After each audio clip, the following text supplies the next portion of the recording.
Game 3 sa pagitan ng Barangay Ginebra San Miguel at TNT Tropang 5G. Magandang araw or magandang umaga mga kabarangay. Usually umaga naman talaga lumalabas to. Right now it's 2:03 AM pero dahil panalo ang Ginebra at kauuwi ko lang, let's go, 'di ba? Gawin na natin to habang fresh pa sa memory ko lahat ng nangyari dahil nanood ako ng live, by the way. I watched it live and iba talaga kasi pag nanonood ka ng live compared sa online. And then alam mo yun, alam mong gagawa mo ng video. So, iba yung way of watching. Pag online kasi parang, alam mo yun, naghahanap talaga ako ng mga dapat tignan at yung mga details ba. Pero pag live kasi parang nandun ka lang nag-exist ka, ine-enjoy mo. And speaking of enjoy, gusto ko i-shoutout specifically yung section 502 sa GenAd. Sa GenAd kasi ako nakaupo, last minute lang yung decision kong manood. So, yung section 502, sobrang kwela nila. Talagang ano-ano pinagsisisigaw nila doon and parang most of the time sila yung nagsisimula ng mga chants and ng mga iyakin na chant, ganun. So anyway, ayun, nasa Gen Ad din kasi ako, paikot-ikot lang ako na naghahanap ng Coke Zero, ng NYFD, ganun. Kasi usually pag UB or Gen Ad ako, hinahanap ko muna yung pinakakwela na section. So, lilipat ako doon or lalapit ako doon para masaya naman at hindi ako napapalibutan ng mga TNT fans. Unti lang naman sila, mga 50 kanina. Pero anyway, ayun na nga, since nanood ako ng live, hindi ganun ka sobrang detailed yung mga ma-share ko today. Pero meron akong 3 main talking points based upon the game or based on the game na pinanood ko ng live. Ito yung mga napansin ko. So una sa lahat, hindi ko na patatagalin pa. Uunahin na kita, Mr. Stephen Holt. Despite all the criticisms, all the stuff I've said, ng mga nakaraan, even last conference, I've been saying din, you know, ayoko maging Debbie Downer. So, today, isa-celebrate lang natin si Stephen Holt. Kumbaga, essentially, parang birthday mo today, Stephen Holt. I am very proud, finally, di ba? Tumitira na si Stephen Holt. Yung first quarter ni Stephen Holt, alam mo yung pag napanood mo siya, parang mapapaisip ka, ano kayang sinabi sa kanya sa practice? Or ano kayang sinabi sa kanya either before or after, you know, in game 2. Kasi ibang-iba yung aura niya eh. Parang yung kilos niya, parang mga naka 1.5 speed siya eh. 'Di ba? Sa TikTok, parang gano'n, naka 1.5 times speed. Iba yung kilos niya eh. Maliksi siya kanina, para siyang kitikit eh. He was very eager kanina. And hindi ito yung Stephen Holt na nakita natin itong conference so far. So I hope magpatuloy to, di ba? For the rest of the series. Kasi ibang-iba talaga yung Ginebra pag gumagawa si Holt. Like kung titignan natin yung stat sheet, lahat ng starters nagpakita. Tapos si Troy Rosario, kanilang 6th man, essentially 6 lang ginamit nila sa mata ko. Maybe mga 6.5. 'Di ba? Lahat yung 9 points essentially 10 points na din 'yan. 'Di ba? Kumbaga yung 6 na heavy minutes, lahat nagpakita. And si Stephen Holt, kapag siya nagko-contribute din siya and hindi 0 points, 'di ba? Or 1 point lang. Ibang-iba talaga yung Ginebra kasi sa utak ko, aggressive na Stephen Holt. Siya yung parang Klay Thompson sa Curry ni RJ at Kevin Durant ni Brownlee and Draymond Green ni Scottie.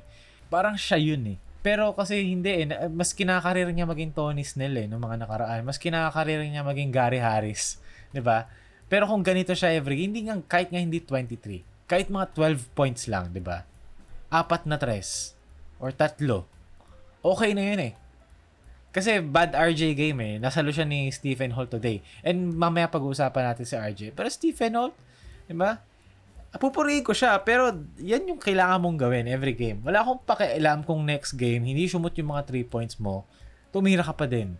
Di ba? The least that you could do, maging threat ka at respetuhin ka ng TNT defense at hindi ka minamatchapan ng Jordan Heading or ng Ray ng Bata. Kasi disrespectful yun.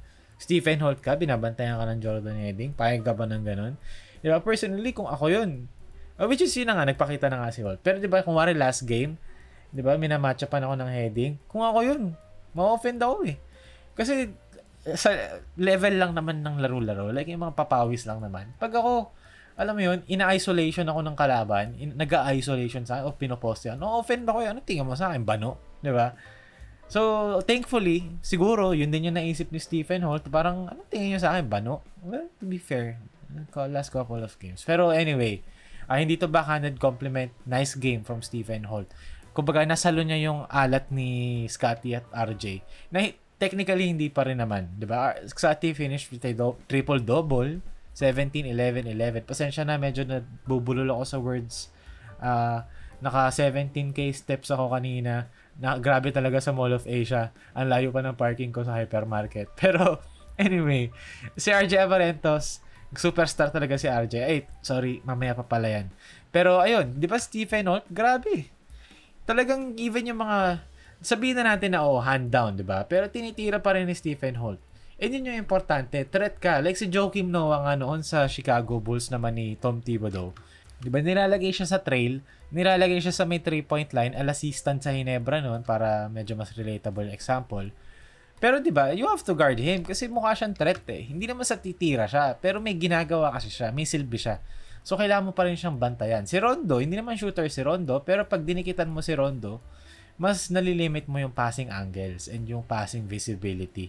Kasi binabantayan mo. Pero kung iiwan ka lang, hand down, di ka titira, may mali sa'yo. And thankfully, Stephen Holt finally realized that. Baka na-offend na rin siya finally. And again, makikita natin dito, kick out from Brownlee sa poste.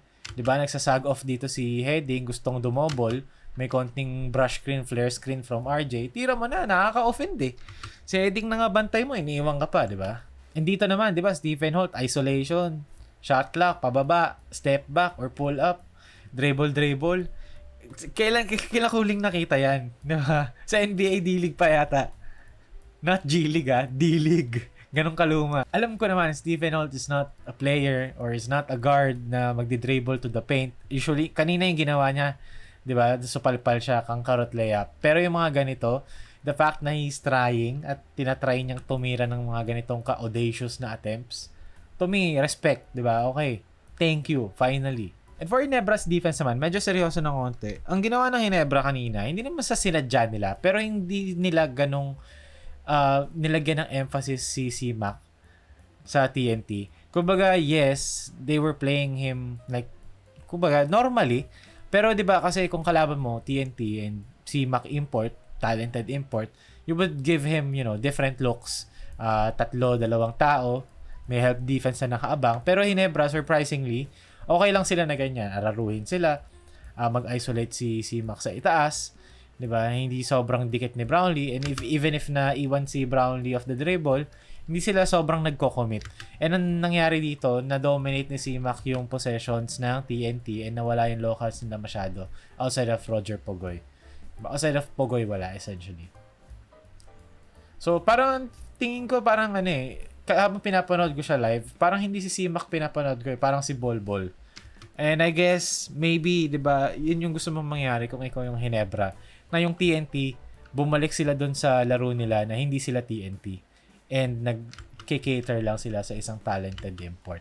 And yun yung parang nakita ko dito for Hinebra's defense. And then, speaking of RJ Abarentos kanina, di ba si RJ, dinedeclare ko na, hindi naman ako yung nagde-decide, di ba? Pero, RJ Abarentos, superstar si RJ. Siya yung tipo ng player na for years to come, magiging mukha ng Barangay Hinebra. Kasi yung laro niya is audacious, is flashy, 3 points, 'di ba? Patok sa masa, patok sa kabataan, even sa aming mga unks. Very exciting game yung nilalaro ni RJ. And point guard siya, nasa kanya lagi bola, siya yung nagtitimon.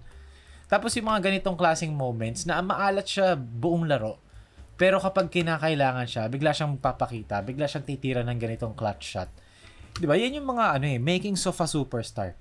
And RJ Abarentos, from day 0 pa rin naman, di ba? From day 1, nakita na natin na okay, si RJ may kagiwa-isms, di ba? Meron siyang kagiwa-isms na may onting angas, may konting flash, yung laro niya, exciting siya panoorin, para siyang maraming pwedeng mangyari sa kanya, di ba? And most importantly, nagde-deliver siya sa mga ganitong klaseng situations na, yes, kind of risky, pero yun yung what makes a guy or what makes a player a star player, yung having the balls and the guts to take those shots. And RJ Abarentos, surprisingly, composed siya. Yun yung pinagkaiba ng Hinebra sa TNT kanina, composure . Kasi TNT after ng isang, in my opinion, bola naman yung naunang strip ni Isaac Go kay Galinato. 'Di ba after na nawala na sa composure si Coach Chot narattle na . Pero Hinebra, hanggang 4th quarter, kahit na nahabol sila ng TNT, especially RJ Abarentos, delivered. Diba? Composed si RJ. And to me, yun yung parang nagsisili na parang stamp of approval. Superstar ka talaga, RJ.